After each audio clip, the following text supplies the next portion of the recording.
What's up, guys? Welcome back to Engineer Muscle Podcast number 6. Today, Coach Madison and I will be discussing diet for beginners. So, people who want to get healthy and they've seen all these diets and none of them really work for them, but they want to be healthy. They live a busy lifestyle, but they just want to know how and where to start. They don't want any fluff. They don't want all the extra calories and macros and all that bullshit. All they No, that's want the to know. problem. They want the fluff. They want the marshmallow fluff. Can I have marshmallow fluff, Mo? No, no, you just want to know what the fuck to do to begin. And so we'll give it to you guys. We'll give it to you straight. This was one of the requests that Madison got. And yeah, how the fuck do I even start? And this person probably has researched this topic over and over again on Google, Facebook, have seen like posts on Instagram Conflicting about it. news. Yeah, conflicting things. Don't eat this. Eat this. Don't eat this. Conflicting information where like my vegan brothers keep saying plant-based is good and my keto brothers are like fuck the plants, let's go all fatty. And then Carnivore, brah.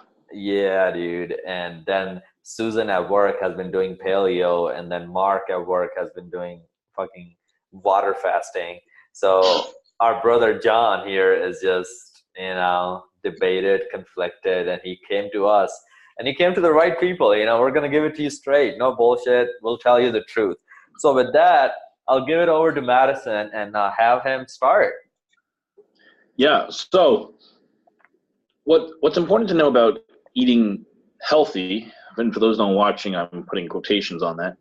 Um, Healthy is relative, and it also depends on what you mean by healthy. So, yeah, it's also important to when choosing your diet, you got to know what your goal is. A weight loss diet is not necessarily the same as a healthy diet, and a muscle building diet is not necessarily the same thing as a weight loss or um, healthy diet. And you can have a healthy weight loss diet, and you can have a healthy muscle building diet. So, but what each of those things is different. The most important thing at the fundamental layers of health of healthy eating, right? And I'll say health, and that's being able to give your body all the basic things it needs.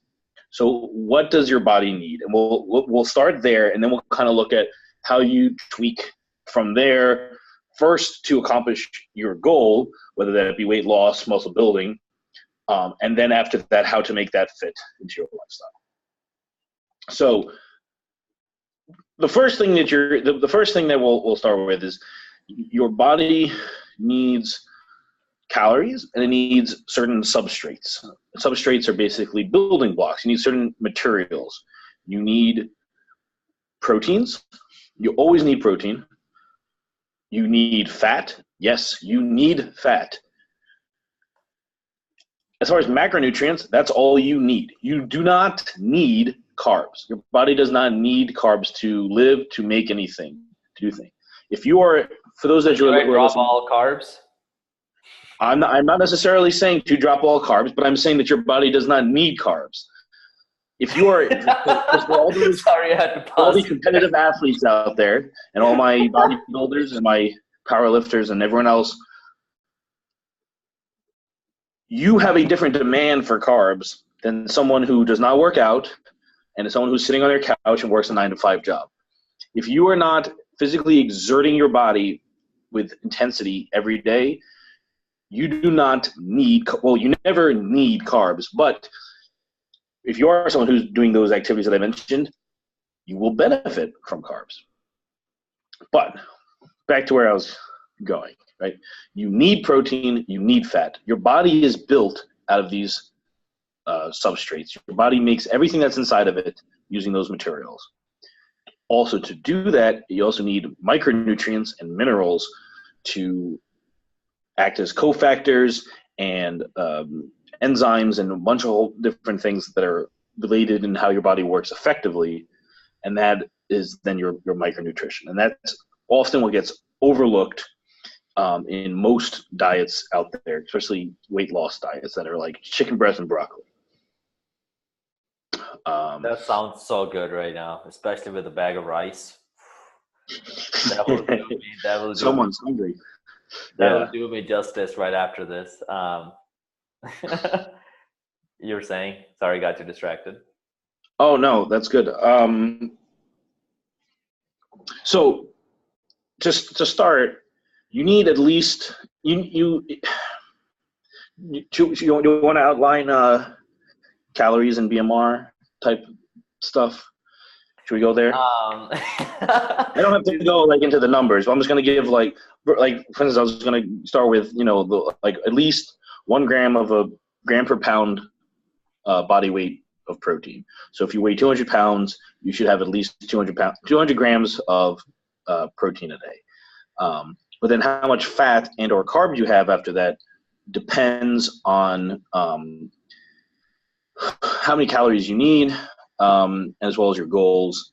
I would say at least 0.5 grams per pound fat per pound body weight.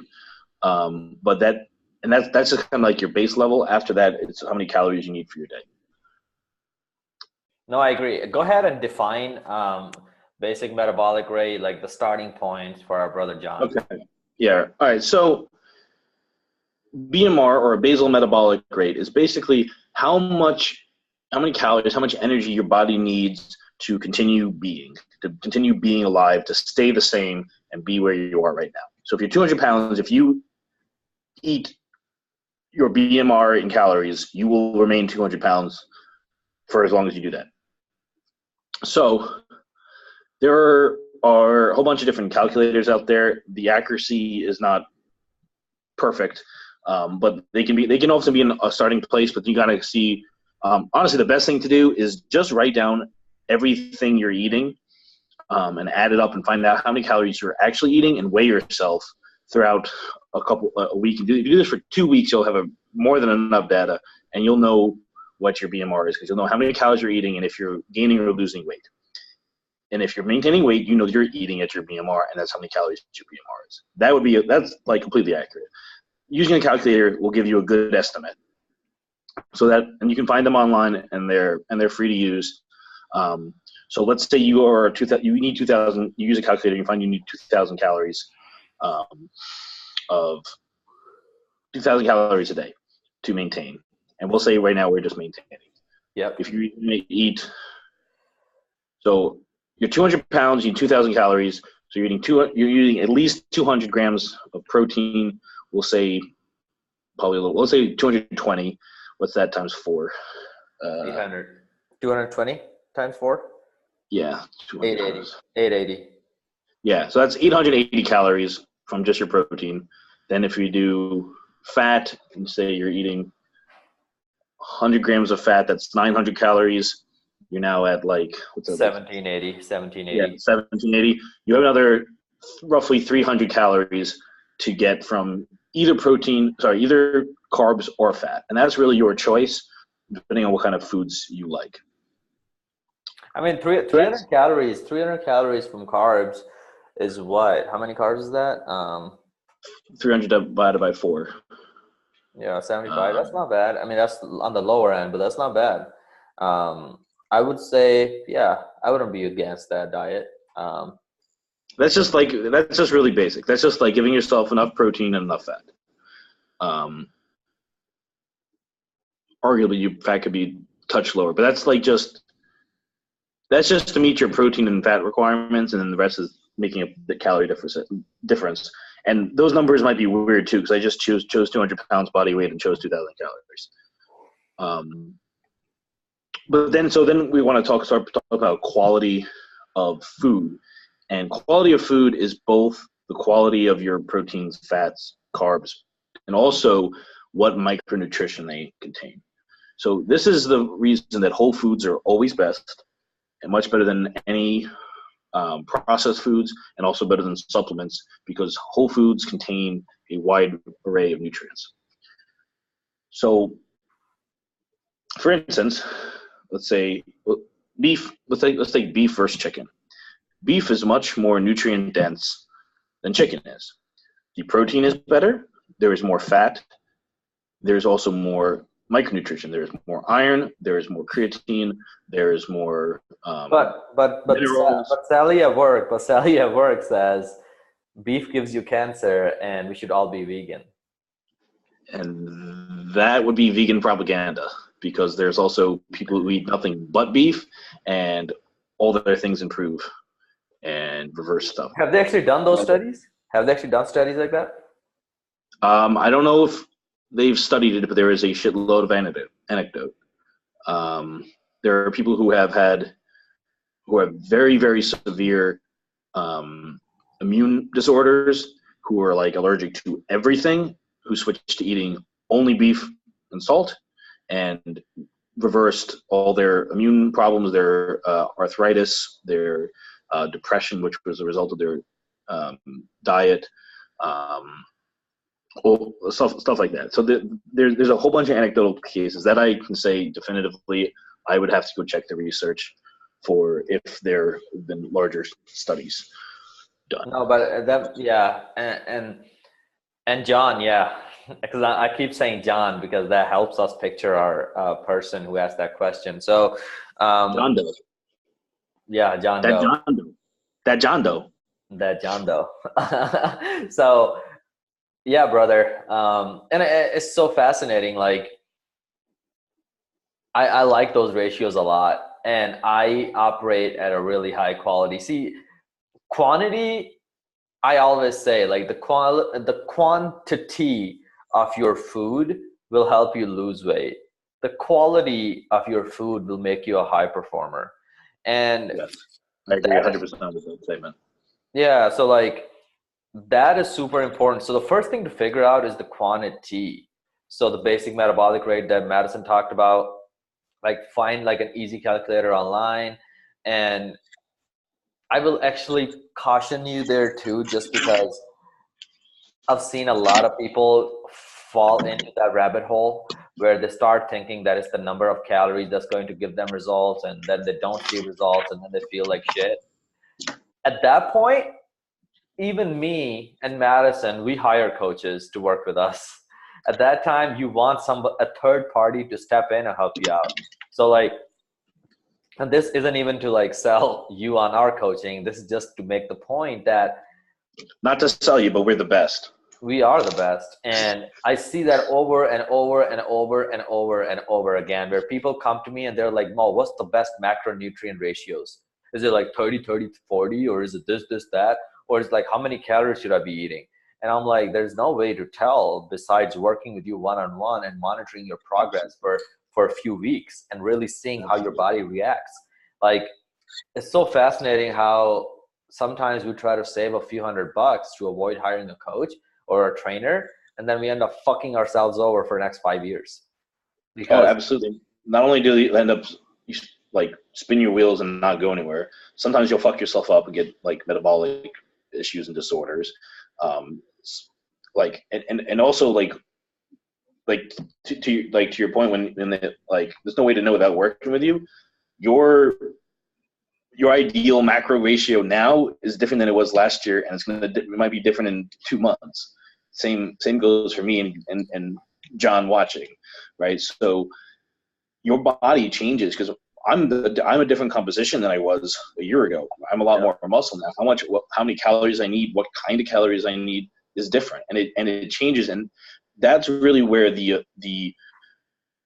coach is such a huge advantage. I think people don't underestimate how much more you will get out of a coach. Even if you're getting a prescribed thing from a coach versus working with a coach, there is a night and day difference, because there's that back and forth and there's that tightening up of what's going on. So as your body starts to adapt or change, and it will start giving feedback, and a good coach will be able to read that and adjust with you to meet that. And so you keep getting more, and your results are exponential versus just kind of following a blueprint.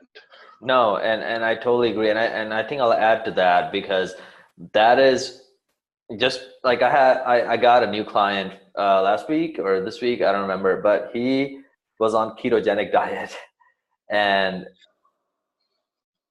it's sad because it's not sad because of ketogenic diet. It's sad the habits that the protected habits that end up becoming that person's lifestyle.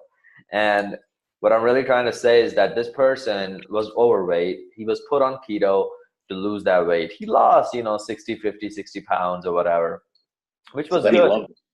Huh? Then he loved it, and he's not going to change it because it worked. That plus it fucked him up here. Totally Absolutely. fucked him up. That was part of my point. Like he saw success with it, so now he's going to swear by it. And even when it stops working, because everything will stop working. Everything, the best diet in the world will stop working for you.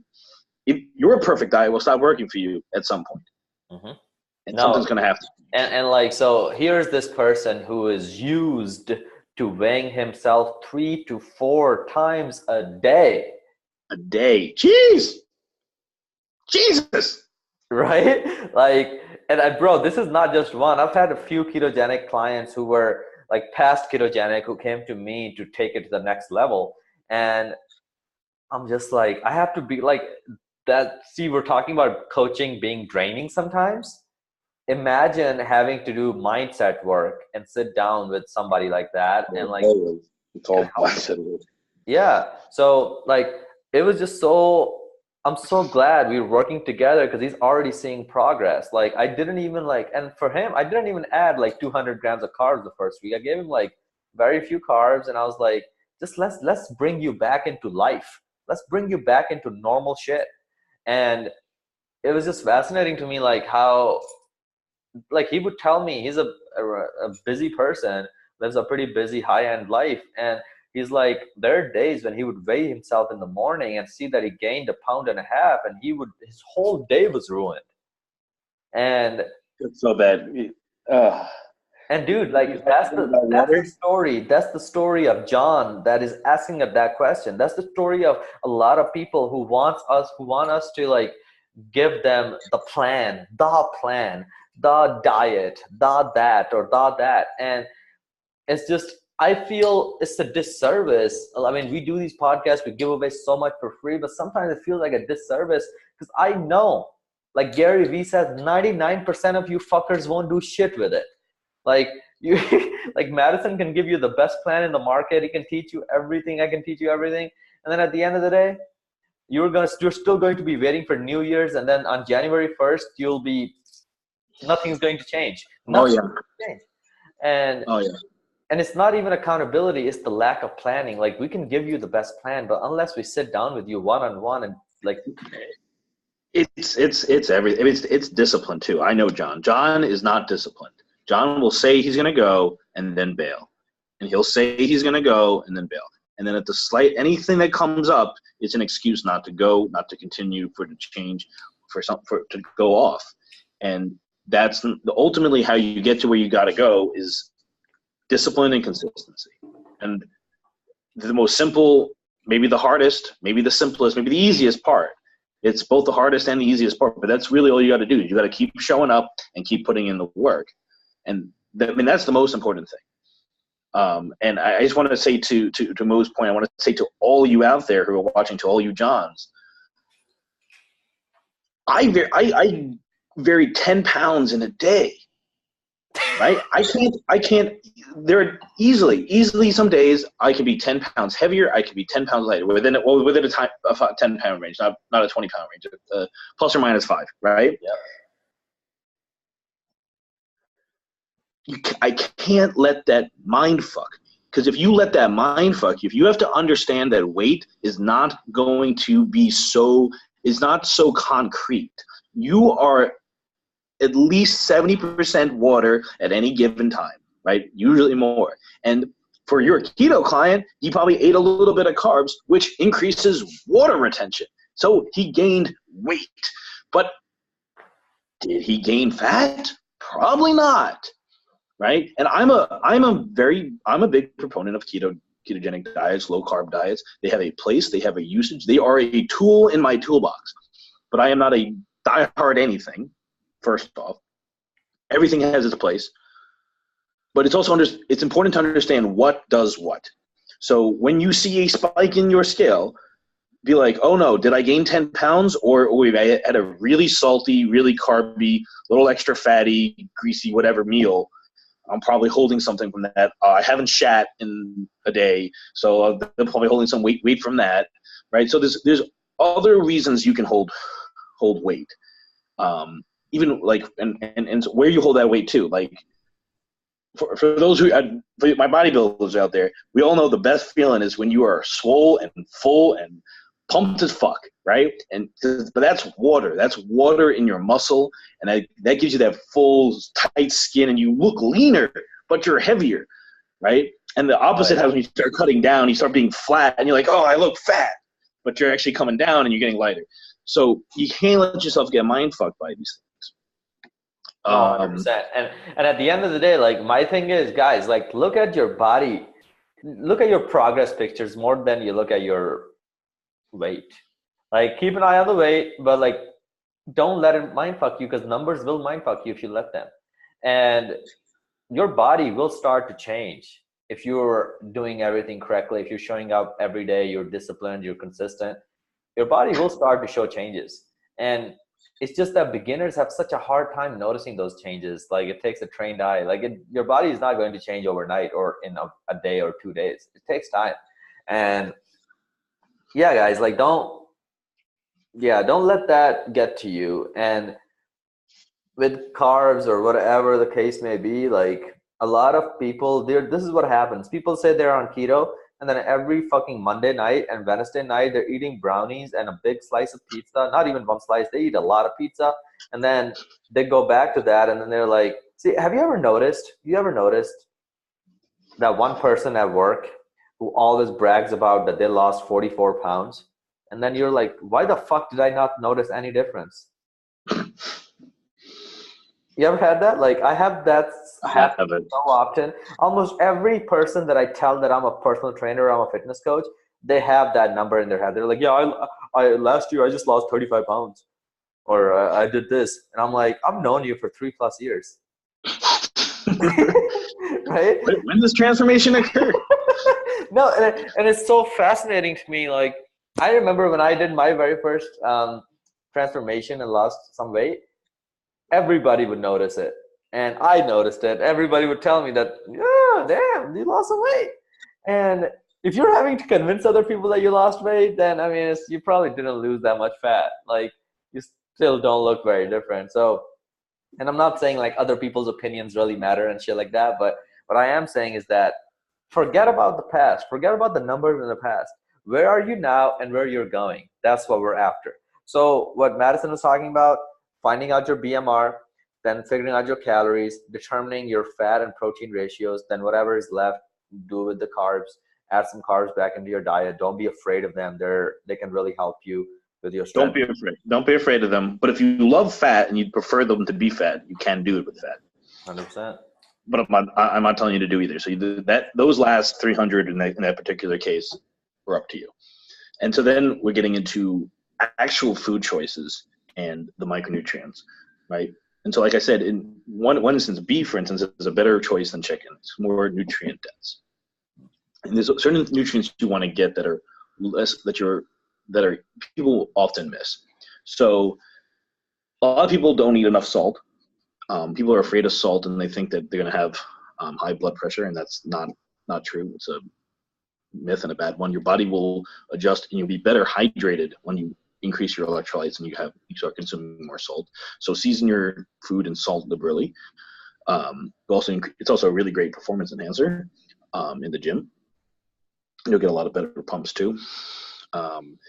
Potassium, some good potassium sources are sweet potatoes, spinach, Bananas. things like that.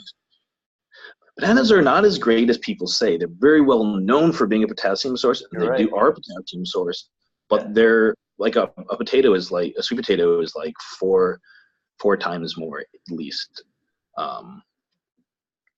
That makes sense. I read that. I read that and then I forgot about it. Yeah, you're right. Bananas are known to be potassium rich, but they're not as rich as people think. Yeah. Yeah. I mean, they're still good. If you get one, that's still it's a potassium source.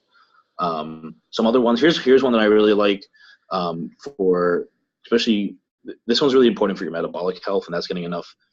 My brain a second. Where am I going? Metabolic health. I apologize. No, you're good. You're good. This one is so iodine. There we go. Iodine source. Cranberry juice. Unsweetened cranberry juice is a fantastic iodine source. And iodine is super duper important for your thyroid. And your thyroid modulates your metabolism. So that regulates your body's T4, T3 thyroxine production. And that's what regulates your metabolism, right? And so if you're not having enough thyroid, your metabolism will go down. That BMR will go down, we were talking about earlier. And that's one of those issues that people who over diet start running into. There are other things that people who also eat no carbs for a very long period of time, they can also do that. But it's also, again, it's important to have that iodine available to use to create, right? Because it's the T4, T3, the differences between the thyroxines is the number of iodines. If you don't have iodine, you can't make those molecules. So unsweetened cranberry juice, about 2 servings of like 4 ounces a day. Really great way to keep that up. Let's see which ones we got now.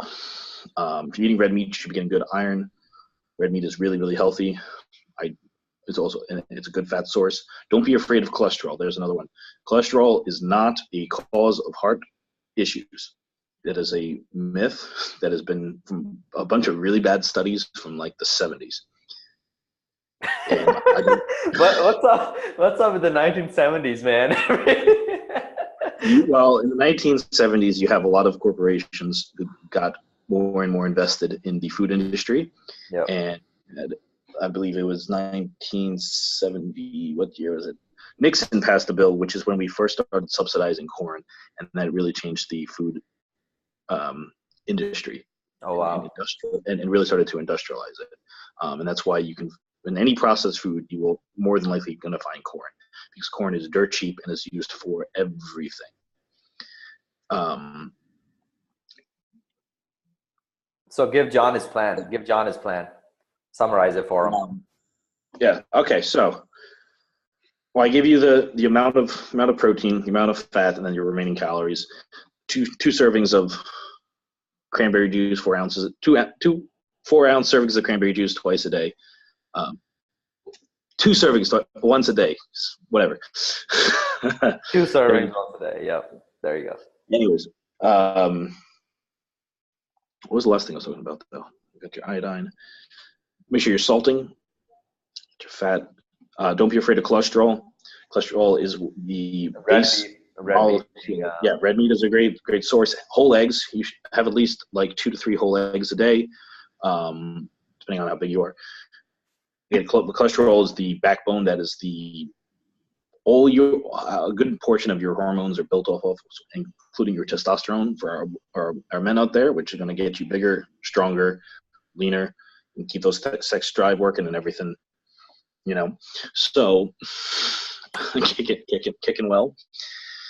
So that's important. Don't avoid that. When people do avoid that and take things like statins to lower their cholesterol, their sex drive and their hormones crash, and then they take Viagra to bring it back up. Both made by the same company. Anyways, not getting too off topic. I love how much we know this. Some servings of vegetables, and also I recommend like in between meals, like I can't stop it now. Viagra and statins are made by the same company. Oh man, son of a bitch! That's funny. Mm-hmm. Hey guys. Take this, which has no medical benefit and will make your boner not bone. But if you want your boner to bone, we have this, and you buy it here. Got it. Now. Let's continue. And then also, either if you're cutting, I recommend having it as a whole or fresh orange, and if you're bulking, you can use orange juice, and just a little bit of fructose a day is very good for your liver loves fructose, and it uses it as a energy source, and it helps your liver keep working well and detoxing. And Also, all your body's fat is processed by your liver, so it's very important to keep your liver happy. So that covers a good amount. Did I talk about vegetables? I think I did. Yeah. Eat your vegetables. Eating vegetables. Spinach is great. Try to avoid things that are very the high what's called FODMAP vegetables. Those will basically cause a lot of gas and are harder to digest. Broccoli, cauliflower, or examples. So like the ones that are good: red pepper, spinach, kale's good. You can look up a list. What about green beans and stuff like that? Beans in general or green beans? Green. Green are all right. Legumes in general can be a higher FODMAP. You have also notice when you start implementing these foods, pay attention to how your body reacts to stuff. If you eat a meal and then a half hour later your energy crashes, that's a sign that what you're eating might not agree with you. Or in a couple hours you start getting gassy or something like that. That's also a sign that maybe those are not good food choices for you. Though there should be said that there is some adjustment period with some stuff.